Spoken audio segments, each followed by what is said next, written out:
ஜனங்களுக்கு, சிலுவையை குறித்து தெரியாத ஜனங்களுக்கு தேவனுடைய வார்த்தைகளும் தேவன் சிலுவையிலே பட்ட பாடுகளும் அவர்களுக்கு எப்படியாக இருக்கிறது? பைத்தியமாக இருக்கிறது. கேலியும் கிண்டலும் செய்து கொண்டே இருக்கிறார்கள். ஆனால் நம் ஆண்டவர் சிலுவையிலே தன்னைத்தானே தியாகமாக ஏன் ஒப்பு கொடுத்தார் என்று சொல்லி பார்ப்போமேயானால், நம்முடைய பாவங்களுக்காக, நம்முடைய அக்கிரமங்களுக்காக, நாம் செய்த குற்றங்களுக்காக என் பிள்ளைகள் பரலோகத்துக்கு வர வேண்டுமே, அவர்களுக்கு நரகத்துக்கு போய்விடக் கூடாது என்று சொல்லி ஒரே நல்ல எண்ணத்தோடு என் பிள்ளைகளுக்காக நான் இந்த உலகத்திலே வந்து அவர்களுக்காக நான் பாடுகள் பட வேண்டும், சிலுவையிலே அறையப்பட வேண்டும். அறையப்படுவது மாத்திரமல்ல, சிலுவையிலே ரத்தத்தை சிந்தி நான் மரிக்க வேண்டும். என் ரத்தத்தினால் என் ஜனங்களுக்கு பாவ மன்னிப்பு உண்டாக வேண்டும் என்று சொல்லிதான் தேவன் இப்படிப்பட்ட ஒரு நல்ல காரியத்தை செய்கிறார் என்று சொல்லி நாம் பார்க்கிறோம். இஸ்ரவேலின் குமாரத்திகளை பார்த்து ஆண்டவர் சொல்கிறார், உங்களுக்காக உங்கள் பிள்ளைகளுக்காக அழுங்கள் என்று சொல்லி. பாருங்க, இன்றைக்கு நாம் எப்படி இருக்கிறோம்? நமக்காக அழுகிறோமா? தேவனுடைய கல்வாரி சிலுவையை நோக்கி பார்க்கிறோமா? நம்முடைய பிள்ளைகளுக்காக கதறுகிறோமா? நம்முடைய குடும்பத்துக்காக கதறுகிறோமா? ரட்சிப்புக்காக கதறுகிறோமா? ஆண்டோடு நம்முடைய பாவங்கள் செய்யாதபடி பரிசுத்தமாய் வாழ வேண்டும் என்று சொல்லி தேவ சமூகத்திலே நாம் காத்திருக்கிறோமா? அவருடைய ரத்தத்தினால் நாம் கழுவப்பட வேண்டும் என்று சொல்லி அவருடைய புண்ணியஸ்தலத்தை நோக்கி நாம் பார்க்கிறோமா? அவருடைய பாதத்தை நோக்கி பார்க்கிறோமா? அவருடைய திருமுகத்தை நோக்கி பார்க்கிறோமா?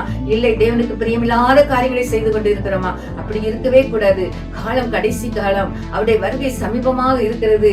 நாம் கைவிடப்பட்டு போகாதபடி காணப்பட வேண்டுமே. ஆனால் தேவனுடைய கல்வாரி சிலுவையை நோக்கி பார்க்க வேண்டும். ஆரம்பத்தில் சொன்னதை போல சிலுவையை குறித்த உபதேசம் கெட்டு போறவர்களுக்கு பைத்தியம் தான், ரட்சிக்கப்பட்ட நமக்கு அது தேவ பலன். ஆனால் அவர்கள் எப்பொழுதும் பைத்தியக்காரர்களைப் போல தேவனை பரியாசம் பண்ணி கொண்டுதான் இருப்பார்கள். அவர்கள் இழந்து கொண்டுதான் இருப்பார்கள். முடிவிலே அவர்களுக்கு என்ன சம்பவம் என்பது நமக்கு தெரியாது. யூதாசுக்கு எப்படி ஐயோ என்று காரியம் காணப்பட்டதோ அதே போல் நிலைமை வரும். ஜாக்கிரதை உள்ளவர்களாக இருக்க வேண்டும். தேவனை தேட வேண்டும். தேவனை இன்றைக்கு நாம் சிலுவையில அறைந்து கொண்டே இருக்கிறோம். சிலுவையில அறைகிறோம் என்றால் என்னது? பாவம். நாம் பாவம் செய்து செய்து செய்து ஒவ்வொரு நாளும் தேவனை சிலுவையில அறைகிறோம். தேவன் வியாகுலப்படுகிறார். நான் ஏற்கனவே உங்களுக்காக நான் சிலுவையில அறைந்து பட்டு விட்டேனே, உங்களுக்காக நான் மரித்து விட்டேனே, உங்களுக்காக நான் மீண்டும் எழும்பி வந்திருக்கிறேனே, நீங்கள் இன்னும் என்ன சிலுவையில அறைந்து கொண்டு இருக்கிறீர்கள் என்று சொல்லி ஆண்டவரை நாம் என்ன பண்ணக்கூடாது? சிலுவையில அறையக்கூடாது. அவருடைய என்ன சொல்லுகிறாரோ, அவருடைய திருவாயிலிருந்து என்ன உபதேசம் வந்து கொண்டு இருக்கிறதோ, என்ன வார்த்தையில அவர் பேசுகிறாரோ அதை நாம் கவனமாக செவி கொடுத்து கேட்க வேண்டும். அவருடைய வார்த்தைக்கு நாம் கீழ்ப்பட வேண்டும்.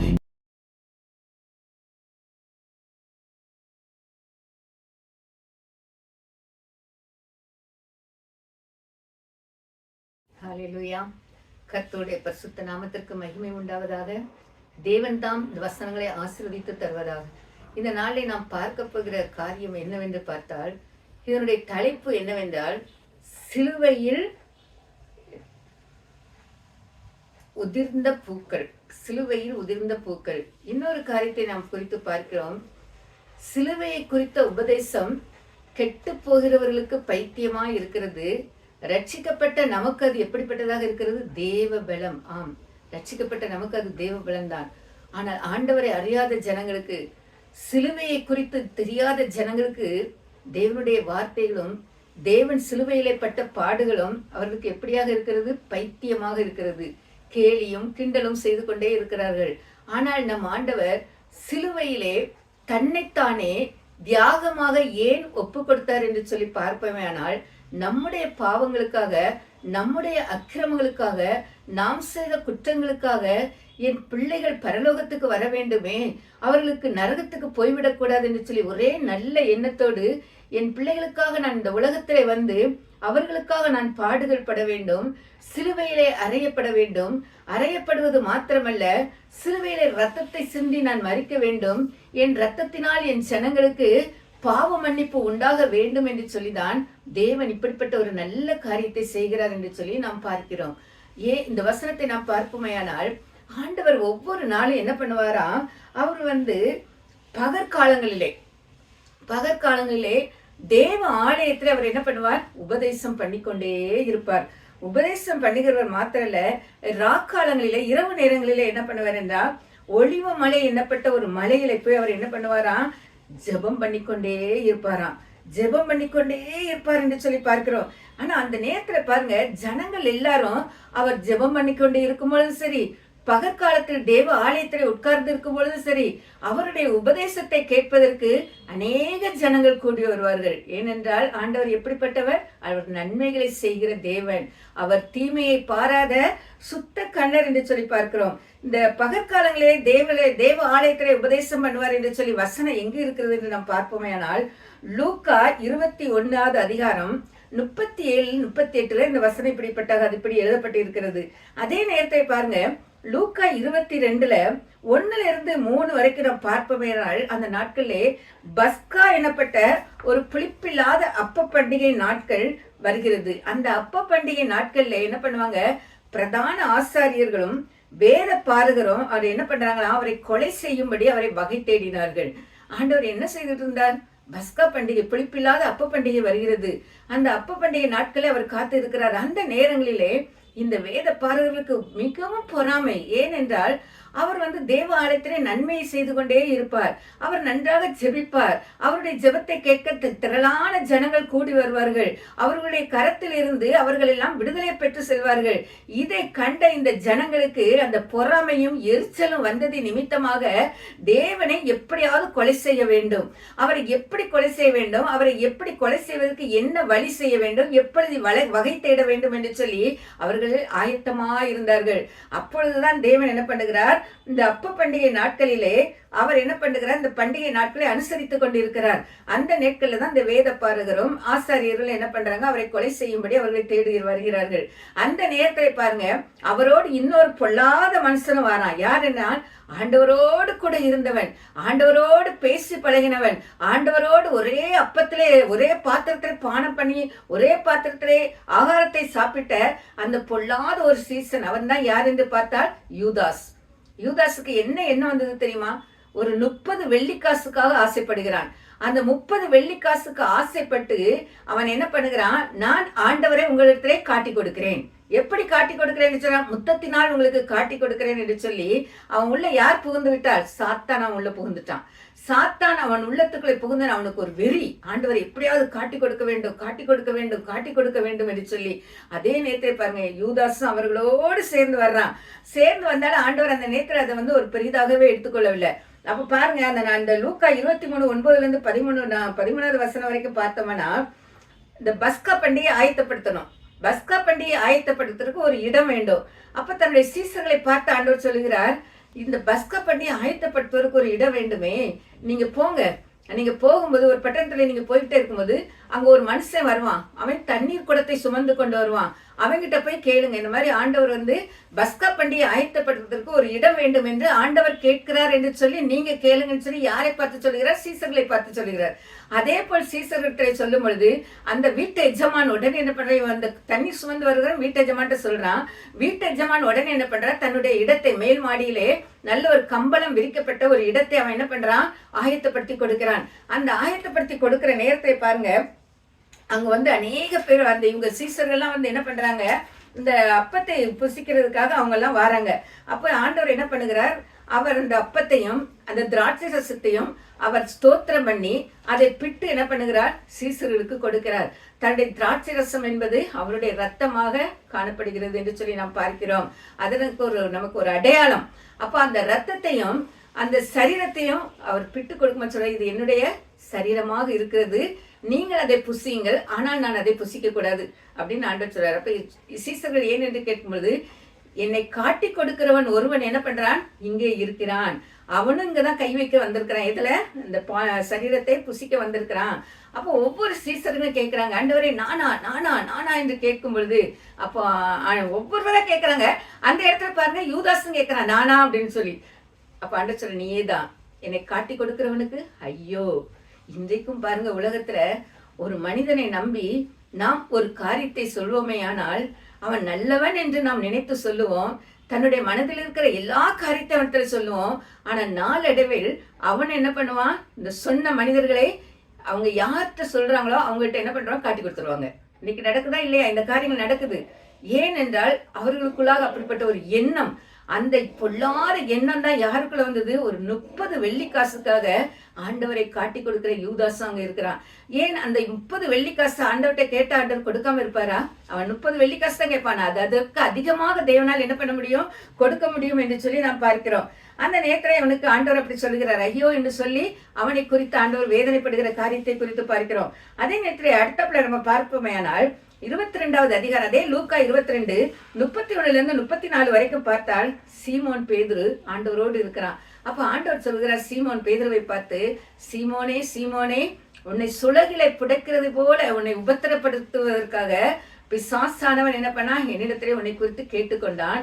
நானும் உன் விசுவாசம் ஒளிந்து போகாதபடிக்கு உனக்காக நான் வேண்டிக் கொள்கிறேன் என்று சொல்லி ஆண்டவர் என்ன பண்ணுகிறார், சீசனாகிய சீமோன் பேதுருவை குறித்து ஆண்டவர் இப்படி சொல்லுகிறார்.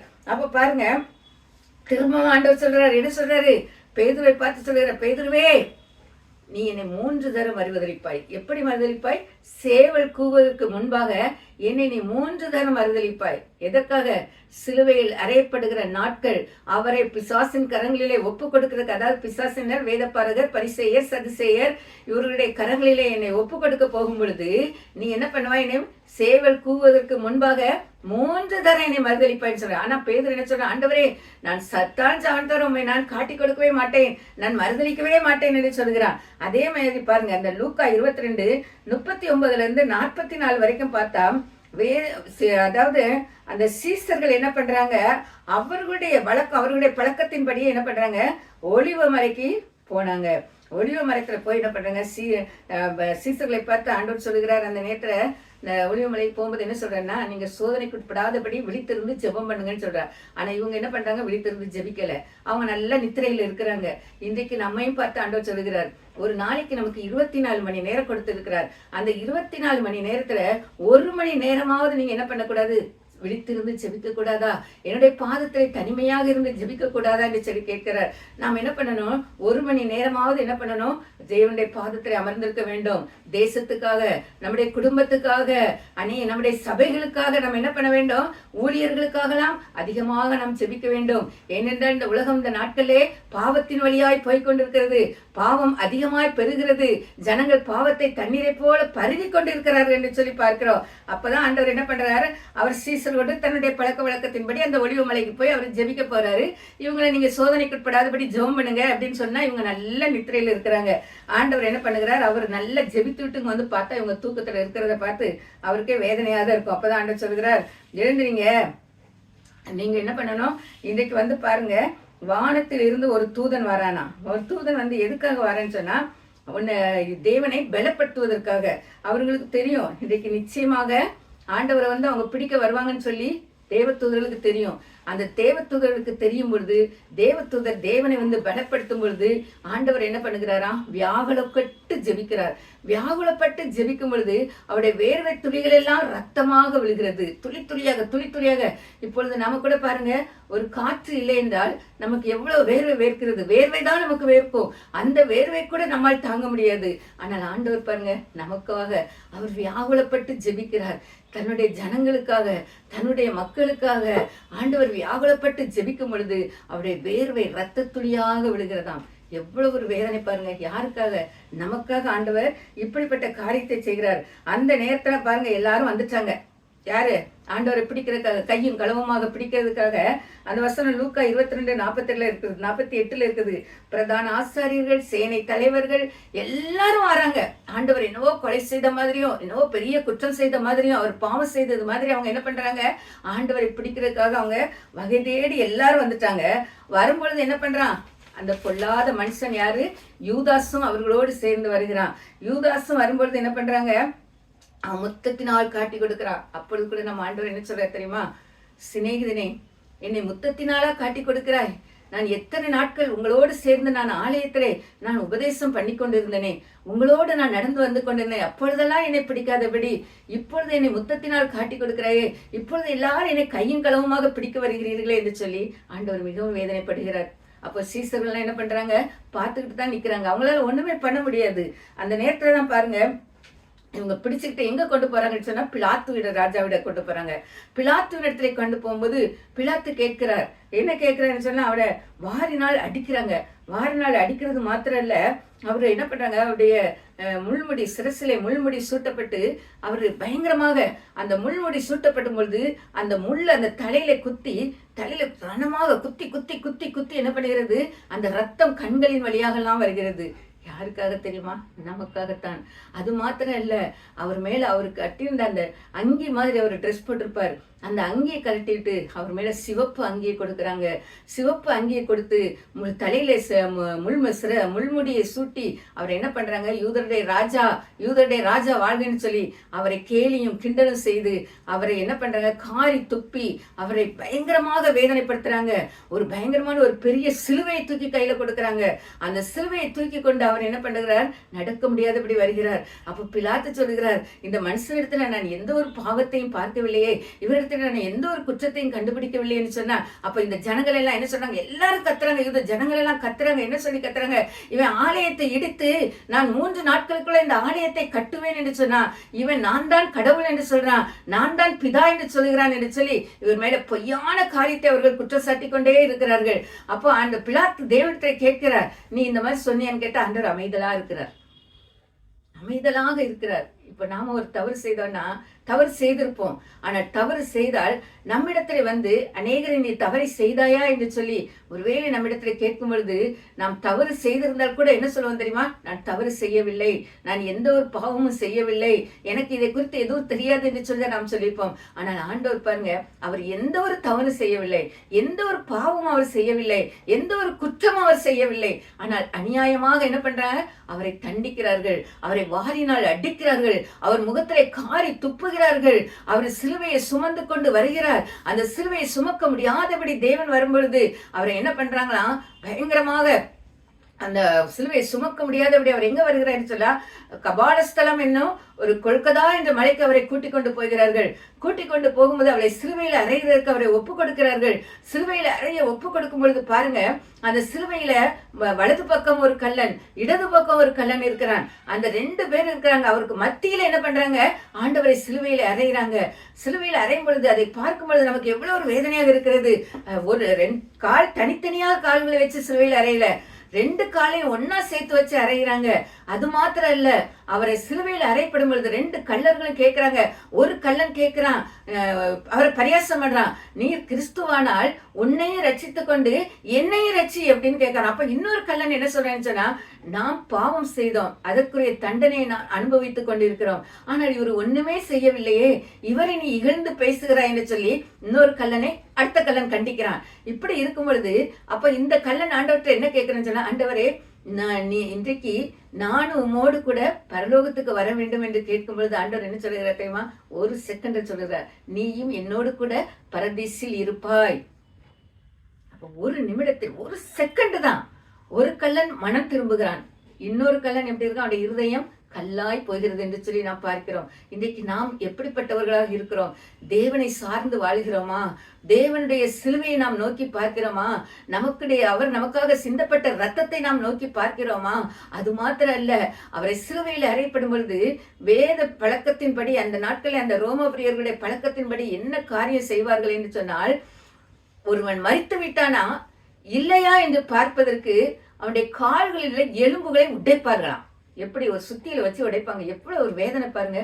அந்த சுத்தியில வச்சு அவங்க உடைக்கும் பொழுது பாருங்க, அது வேத வசனம் சொல்லுகிறது, நீதிமான்களுடைய எலும்புகள் ஒருபோதும் முறிக்கப்படுவதே இல்லை என்று சொல்லி நாம் வேதத்திலே பார்க்கிறோம்.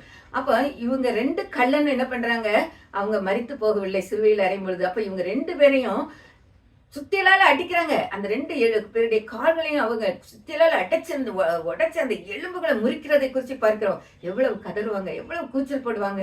ஆனால் ஆண்டவரை அவங்களால அவருடைய கால்களை சுத்தியலால் உடைக்க முடியவில்லை. ஏனென்றால் அவர் தன்னுடைய ஆவியை தேவனுடைய கருத்திலே ஒப்பு கொடுத்து விட்டார் என்று சொல்லி பார்க்கிறோம். அதற்கு முன்பாக நாம் பார்ப்போமே ஆனால், அவர் சிலுவையில் அறையப்படும் பொழுது அவர் மிகவும் தாகமா இருக்கிறார். அப்ப ஆண்டவர் சொல்ல, நான் தாகமா இருக்கிறேன்னு சொல்லி ஆண்டவர் கேட்கும் பொழுது இந்த கசப்பு நிறைந்த காடி, ஏற்கனவே அவருடைய சரீரம் முழுவதும் ரணமாக இருக்கிறது, காயங்களோடு இருக்கிறது, பயங்கரமாக ரத்தம் சிந்திக்கொண்டே இருக்கிறது. அப்ப அந்த கசப்பான காடியை கொடுக்கும் பொழுது அவருக்கு அதிகமாக வேதனை. ஏன்னா அது எரிச்சல் கொடுக்கும். அந்த காடியை கொடுக்கும் பொழுது அவர் துப்புகிறார். அவர் எதை குறித்து சொல்கிறார்? ஆத்துமா தாகத்தை குறித்து சொல்கிறார். ஜனங்களுடைய ஆத்துமா இப்படி அநியாயமாக அவர்களுடைய ஆத்துமாக்களை என்ன பண்றாங்க? ஆத்மான்னு நம்முடைய ஆவி என்ன பண்ணுகிறது?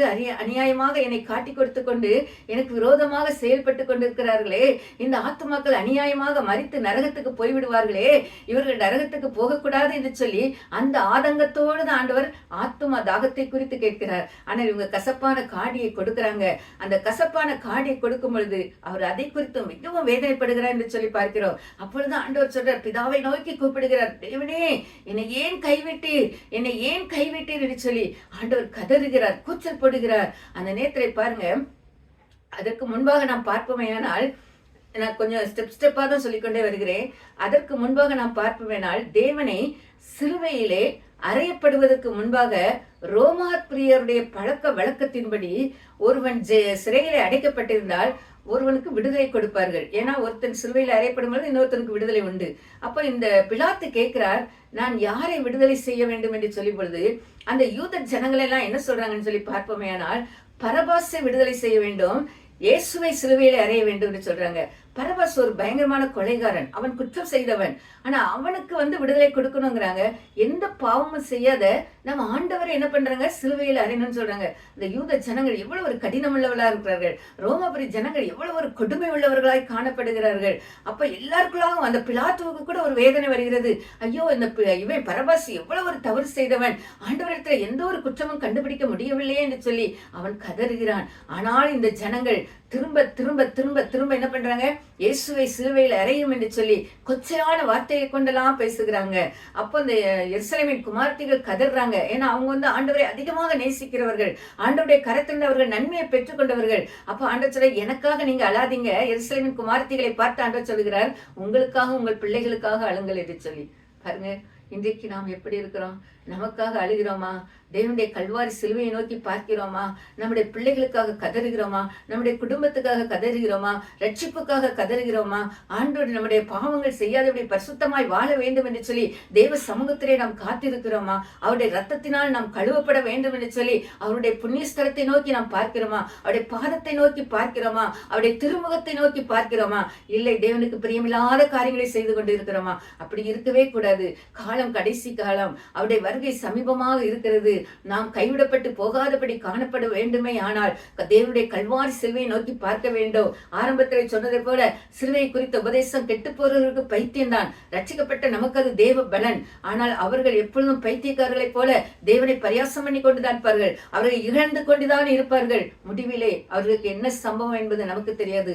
யூதாசுக்கு எப்படி ஐயோ என்ற காரியம் காணப்பட்டதோ அதே போல் நிலைமை வரும். ஜாக்கிரதை உள்ளவர்களாக இருக்க வேண்டும்.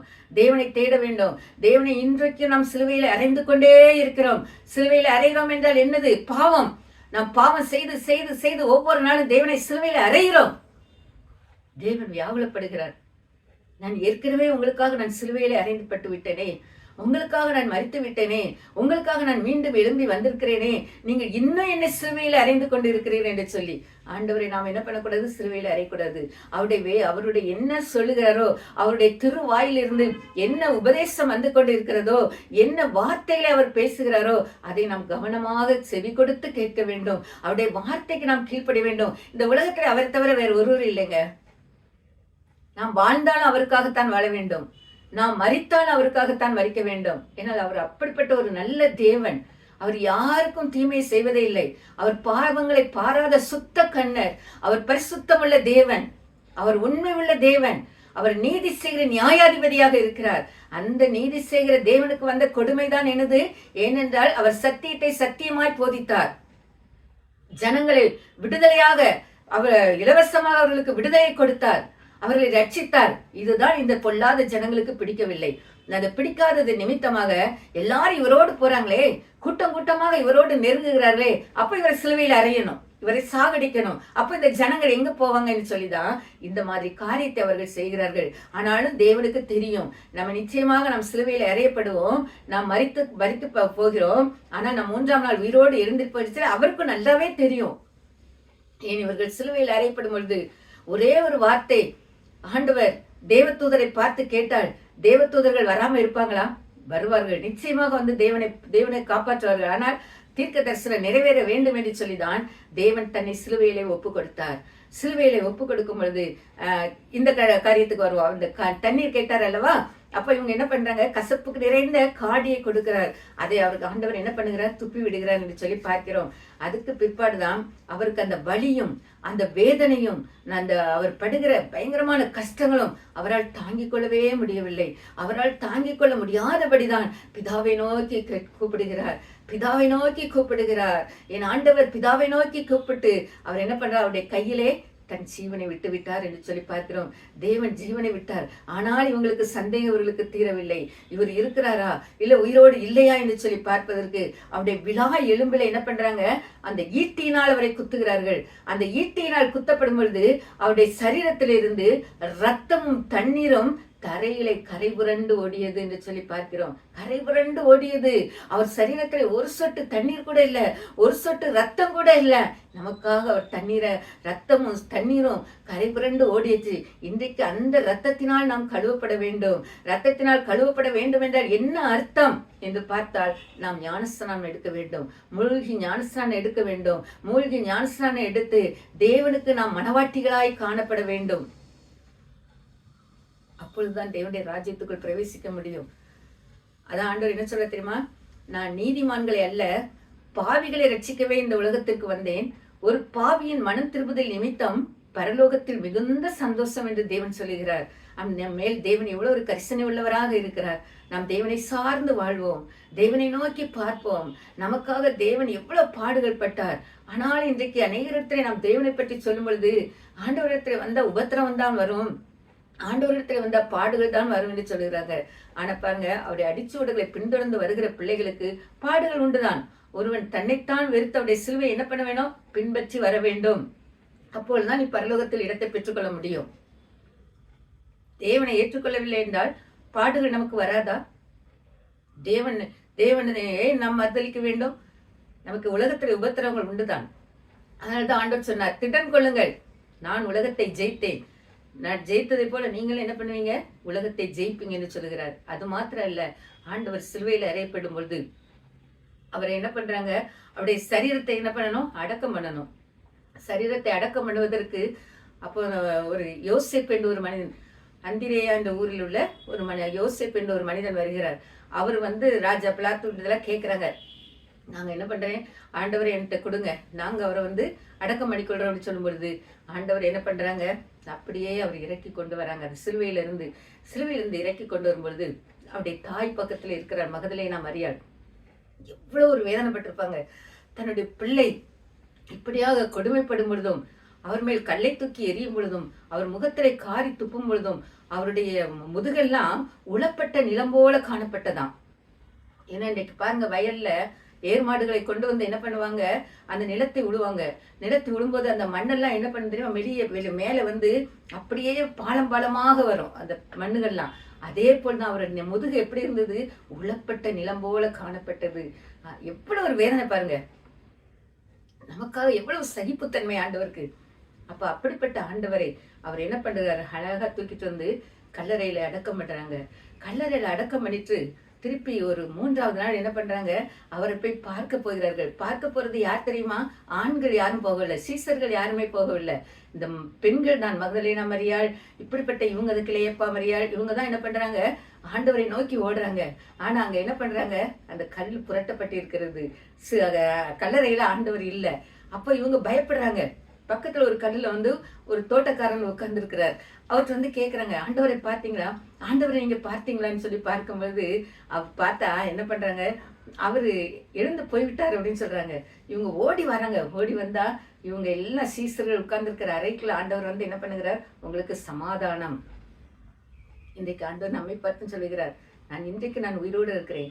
நான் சொன்னபடி மரித்தேன், அதே போல் நான் 3ஆம் நாள் உயிரோடு இருந்தேன். இன்றைக்கு உங்களுக்கு சமாதானம் கொடுக்கும்படியாக, நான் உங்களோடு கூட இருக்கும்படியாக நான் உங்களோடு தான் கூட இருக்கிறேன் என்று சொல்கிறார். அது மாத்திரம் இல்ல, அவர் சொன்னது, நான் உயிரோடு வந்துவிட்டேன், நான் திரும்பவும் பரலோகத்துக்கு போகிறேன், அங்க போய் உங்களுக்காக ஒரு ஸ்தலத்தை ஆயத்தப்படுத்துகிறேன், அந்த ஸ்தலத்தை ஆயத்தப்படுத்துற பின்பாடு நான் உங்களை அழைத்து கொண்டு போக வருவேன் என்று சொல்கிறார். அப்போ அவர் அழைத்து கொண்டு போக வருவார் என்று சொன்னால் நாம் எப்படி இருக்க வேண்டும் என்று சொன்னால், இதுல ஒரே ஒரு காரியம், 10 கன்னிகைகளை குறித்து நாம் பார்க்கிறோம். 10 கன்னிகைகளும் அவர்கள் என்ன பண்றாங்க, ஆயத்தத்தோடு தான் வர்றாங்க. ஆண்டவருடைய வருகை இருக்கிறது என்று சொல்லி, ஆண்டவருடைய கதவு திறக்கப்படும் என்று சொல்லி ஆயத்தத்தோடு வராங்க. கையில எரிகிற தீவெட்டி இருக்கிறது, எண்ணெய் பாத்திரம் இருக்கிறது. அதுல 5 பேர் என்ன பண்றாங்க, அந்த எரிகிற தீவெட்டி எண்ணெய் பாத்திரம் அவர் கையில நிறைவாக இருக்கிறது. இன்னொரு 5 கன்னிகை இடத்துல எல்லாம் குறைவுபட்டு போய்விட்டது. அப்ப அவங்க என்ன சொல்றாங்க, ஆண்டவர் வரப்போகிறார், நாங்க போய் கடையில போய் எண்ணெயும் தீவெட்டியும் வாங்கிட்டு வந்துடுறோம் அப்படின்னு சொல்லிட்டு போறாங்க. இல்லைன்னா உங்ககிட்ட இருந்து கொஞ்சம் கொடுங்கன்னு சொன்னா நாங்க கொடுக்க மாட்டோம் அப்படிங்கிறாங்க. கொடுக்க மாட்டோம்னு சொல்லி இவங்க போய் வாங்கிட்டு வர்றதுக்குள்ள அங்க ஆண்டவர் வந்துடுறார். ஆண்டவர் வந்தவனே ஆயத்தமானவங்க எத்தனை பேர்? 10 பேர்ல 5 பேர் தான். ஏன்னா அவங்க கையில எரிகிற தீவெட்டியும் குறைவில்லை, எண்ணெய் பாத்திரமும் குறைவாக இல்லை, எல்லாம் நிறைவாய் காணப்பட்டது நிமித்தமாக அந்த 5 பேரையும் ஆண்டவர் அழைத்து கொண்டு போகிறார். மீதி 5 பேர் கதவை தட்டுறாங்க, ஆண்டவரே எங்களுக்காக கதவை தரங்கன்னு சொல்லி. கதவு திறக்கப்படவில்லை. அபிஷேகம், எரிகிற தீவெட்டி எண்ணெய் பாத்திரம் என்னவென்றால் அபிஷேகமும் ஜெபமும் நம்முடைய கருத்தில் இருக்க வேண்டும். எப்பொழுதும் நாம் தேவனையே தேடி வாழ வேண்டும். அப்போ அந்த ஜெபமும் அந்த அபிஷேகமும் நம்மிடத்துல இருக்கும் பொழுது நிச்சயமாக ஆண்டவருடைய வருகையிலே நாம் ஆயத்தமாவோம். அவருடைய ஸ்தலத்தில் அவரோடு போய் சேர்ந்து வாழ்வோம், அவரோடே கூட இருப்போம். அந்த பொற்தளம் போட்ட அந்த ரோட்டுல அந்த பொற்தளம் போட அந்த அறை, ஒவ்வொரு ரூம் அப்படி இருக்குமா, அந்த இடத்துல போய் நாம் தேவனோடு சேர்ந்து வாழுவோம். அப்ப இன்றைக்கு நாம் என்ன பண்ணுவோம், சிலுவை குறித்து நாம் என்ன பண்ணக்கூடாது, எந்த காரணத்தை கொண்டும் பரியாசம் பண்ணக்கூடாது. ஐயா இவருக்கு என்ன தெரியும். நான் ஒரு சிறு சாட்சி சொல்கிறேன். நான் கூட, நானும் ஒரு இந்து குடும்பத்தில் பிறந்தவள் தான். ஆரம்ப நாட்களிலே ஆண்டவரை குறித்து நானும் பரியாசம் பண்ணினது உண்டு. அவர் சிலுவையில அப்பாவி போல் தொங்குகிறார், அவர் வஸ்திரம் கூட இல்லை, அவரால் யாரை காப்பாற்ற முடியும், அவரையே காப்பாற்ற முடியவில்லை, மற்ற ஜனங்களை அவரால் எப்படி காப்பாற்ற முடியும் என்று சொல்லி ஒரு காலத்தில் நானும் ஆண்டவரை குறித்து பரியாசம் பண்ண நாட்கள் உண்டு, கேலி கிண்டல் செய்த நாட்கள் உண்டு. ஒரு நாள்ல எனக்கு பயங்கரமான ஒரு வியாதி வந்தது. அது மரணப்படுக்கைக்கு கொண்டு போகிற அளவுக்கு எனக்கு அந்த வியாதிகள், டாக்டரால என்ன வியாதின்னு கண்டுபிடிக்க முடியல. அந்த நாட்களிலே நான் தேவனை தரிசித்தேன். தேவன் அப்பொழுதுதான் ஆண்டவர் சொன்னார், உனக்கு ஒன்றும் ஆகாது, ஒன்றும் ஆகாது, நீ நல்ல என்னுடைய காரியத்தை நீ செய்வா, என்னுடைய வேலையை நீ செய்வா அப்படின்னு ஆண்டவர் என்னோடு பேசினார். அப்போ கேட்டேன், ஆண்டவரே நான் உங்களை எவ்வளவோ பரியாசம் பண்ணினேனே, உங்களை வஸ்திரம் இல்லைன்னு சொல்லிலாம் நான் கேலி கிண்டல் செய்தேனே அப்படின்னு சொல்லி. இல்லை மகளே, இல்லை, நான் அதை குறித்தெல்லாம் நான் ஒன்றும் யோசிக்கவில்லை. நீ என்னுடையவள், என்னுடைய வேலையை நீ செய்ய வேண்டும் என்று சொல்லி எனக்கு மரணம் சம்பவித்தது. தேவன் என்னை அழகாக இந்த உலகத்துக்கு அனுப்பினார், நீ போ என்று சொல்லி. நான் அப்போது ஆண்டவர்கிட்ட கேட்டேன், ஆண்டவரே எனக்கு உண்மை பற்றி ஒன்றும் தெரியாதப்பா, எனக்கு வேத வசனம் வாசிக்க தெரியாது, எனக்கு ஜெபிக்க தெரியாது, எனக்கு ஒண்ணுமே தெரியாதே, இப்படி இருக்கும்போது உங்களுடைய வேலையை நான் என்ன செய்வேன் அப்படின்னு சொல்லும்போது, உனக்கு ஒன்றும் தெரியாது, உனக்குள்ளாக இருந்து நான் வெளிப்படுவேன் என்று சொல்லி அன்றைக்கு ஆண்டவர் அவருடைய பிள்ளையாக என்னை ஏற்றுக்கொண்டார். நான் அன்றையிலிருந்து இன்றைக்கு வரைக்கும் என் தேவனை குறித்த விசுவாசமும் தேவனை குறித்த வைராக்கியத்தோடும் நான் கடவுளுக்காக வாழ்ந்து கொண்டிருக்கிறேன். ஏனென்றால் ஒரு நம்பிக்கை உண்டு, நிச்சயமாக உலகத்திலே நமக்கு சரீர மரணம் உண்டு, ஆனா ஆத்மாவுக்கு மரணத்தை கொடுக்க கூடாது. அந்த சரீர மரணம் அழிந்து போகும், ஆத்மா மரணம் அழியாது. அது எங்க போனோம், ஆண்டவரோடு பரலோகத்துக்கு போனோம். அந்த நிச்சயத்தோடு நாம் காணப்படுவோம். அந்த சிலுவையை குறித்து நாம் என்ன பண்ண வேண்டும், நாம் பரியாசம் பண்ணக்கூடாது. சிலுவை குறித்து நாம் கேலி கிண்டல் செய்யவே கூடாது. நமக்காகத்தானே ஆண்டவர் சிலுவையிலே தன்னைத்தானே தியாகமாக ஒப்பு கொடுத்தார், நமக்காகத்தானே அவர் ரத்தம் சிந்தினார், நமக்காகத்தானே அவர் என்ன பண்ணார், தன்னுடைய சரீரம் எல்லாம் பிற்கப்படுகிற அளவுக்கு அவர் காணப்பட்டாரே. அப்படிப்பட்ட தேவனை நாம் நோக்கி பார்ப்போமா? ஒரு கள்ளன் எப்படி பண்ணனா, ஆண்டவரை பரியாசம் பண்ணான். இன்னொரு கள்ளன் என்ன பண்ணனா, ஆண்டவரை ஏற்றுக்கொண்டான். அவன் ஆண்டவரோடு பரதேசில போயிருக்கிறான். ஆனா ஆண்டவரோடு ஒட்டி உறவாடி வாழ்ந்து கொண்டிருந்த அந்த யூதாஸ் நிலைமை ஐயோ என்று போய்விட்டது. அவனுடைய நிலைமை என்ன ஆயிடுச்சு, அவன் கடைசியில நேரத்துல அவன் அழுகிறான். ஐயோ நான் ஆண்டவரை குற்றமில்லாத ஆட்டுக்குட்டியை நான் என்ன பண்ணனே காட்டி கொடுத்து விட்டேனே என்று சொல்லி அவன் நாண்டு கொண்டு செத்தான் என்று சொல்லி பார்க்கிறோம். பேதுரு என்ன பண்றான், ஐயோ நான் ஆண்டவரை மறுதலித்து விட்டான் இல்லையா. இப்ப என்ன பண்றாங்க, அவங்க ஆண்டவரை ஆண்டவர் சொன்னார்ல, சேவர் கூவதற்கு முன்பாக நீ 3 தடவை என்னை மறுதலிப்பாய் என்று சொல்லும் பொழுது ஆண்டவரை சிலுவையில அறையும் பொழுது அங்க இருக்கிற ஜனங்கள்லாம் சொல்றாங்க, இந்த மனுஷன் ஆண்டவரோடு இருந்தவன் தான், இந்த மனுஷன் ஆண்டவரோடு இருந்தவன் தான் 3 முறை சொல்றாங்க. 3 முறை நான் இவரை அறியேன் அப்படின்னு சொல்றான். கடைசியில் அவன் மனக்கசந்து அழுதான். ஐயோ நான் பாவம் செய்து விட்டேனே என்று சொல்லி மனம் கசந்து அழுந்தது நிமித்தமாக அவன் பாவ மன்னிப்பை பெற்றுக்கொண்டான். ஆண்டவருக்காக கடைசி வரைக்கும் அவன் உண்மையாக வாழ்ந்தான் என்று சொல்லி பார்க்கிறோம். ஆனால் யூதாஸ் கூட காட்டி கொடுத்தான். ஆனா அவனுக்குள்ள என்ன இல்லை, அந்த மனம் திரும்புதல் இல்லை. ஐயோ நான் குற்றமில்லாத ஆட்டுக்குட்டியை நான் காட்டி கொடுத்து விட்டேனே என்று சொல்லி என்னை மன்னியும் என்று சொல்லி ஒரு வார்த்தை சொல்லியிருந்தால் நிச்சயமாக ஆண்டவர் மன்னித்திருப்பார். கடைசி வரை அவன் ஆண்டவர்கிட்ட மன்னிப்பே கேட்கவில்லை. அவனாகவே என்ன பண்ணான், நாண்டு கொண்டு செத்தான் என்று சொல்லி பார்க்கிறோம். இன்றைக்கு நாம் எப்படிப்பட்டவர்களாக இருக்கிறோம்? ஆண்டவரை காட்டி கொடுக்கிறவர்களாக இருக்கிறோமா, இல்லை ஆண்டவருடைய பட்சத்தில் நாம் அவரை தேடி நாடி ஓடுகிறோமா, இல்லை அவருடைய பாதத்திலே நாம் காத்து இருக்கிறோமா, அவருடைய வசனத்துக்கு நாம் நடுங்குகிறோமா, அவருடைய வார்த்தைகளை நாம் கை கொள்ளுகிறோமா, தேவனையே சார்ந்து வாழ்கிறோமா என்பதை நம்மை நாமே தியானித்துக் கொள்ள வேண்டும், நம்மை நாமே நிதானித்துக் கொள்ள வேண்டும், நம்மை நாமே உறுதிப்படுத்திக் கொள்ள வேண்டும் இல்லையா. இப்படிப்பட்ட சிலுவை நாயகனை நோக்கி பார்ப்போம். ஆண்டவர் நமக்கு பெரிய காரியங்களை செய்வார். கர்த்தர் தாம் இந்த வசனங்களை ஆசீர்வதிப்பாராக. எங்கள் அன்பின் ஆண்டவரே, அப்பா உம்மை நன்றியோடு துதிக்கிறோம் ஐயா, உம்மை ஸ்தோத்திரம். வேத வசனம் சொல்லுகிறதை போல சிலுவை குறித்த உபதேசம் கெட்டு போறவர்களுக்கு பைத்தியமாகவும் ரட்சிக்கப்பட்ட நமக்கோ அது தேவ பலமாக இருக்குது என்று சொல்லி பார்க்கிறோம். புளிப்பில்லாத அப்ப பண்டிகை நாட்களிலே சீசர்களோடு சேர்ந்து என் தேவனாய் கர்த்தர் ஆண்டவரே அந்த அப்பத்தை பிற்கும் பொழுது அவர்களோடு காட்டி கொடுத்த யூதாசும் இருந்தான் ஐயா.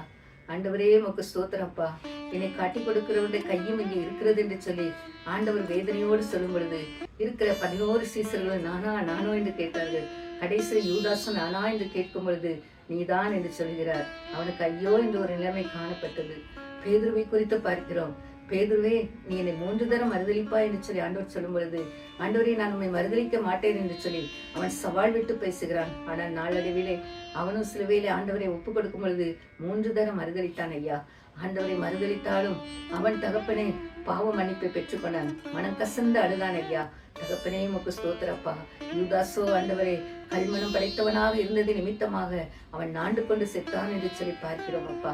ஆம் தகப்பனே, இன்றைக்கும் நாங்கள் காட்டி கொடுக்கிறவர்களா இல்லாதபடிக்கு தகப்பனே உண்மையே நோக்கி பார்க்கிறவர்களா எங்களை மாற்றும்படியா ஜெபிக்கிறேன். உடைய ரத்தத்தை நோக்கி நாங்கள் பார்க்க வேண்டும் ஐயா. உடைய ரத்தத்தினால் எங்களுக்கு ஆண்டவரே அற்புதமும் அதிசயமும் நடக்குமே ஆண்டவரே. உடைய சரீரம் எங்களை பலப்படுத்துமே ஆண்டவரே. உமக்கு ஸ்தோத்திரம் ஐயா.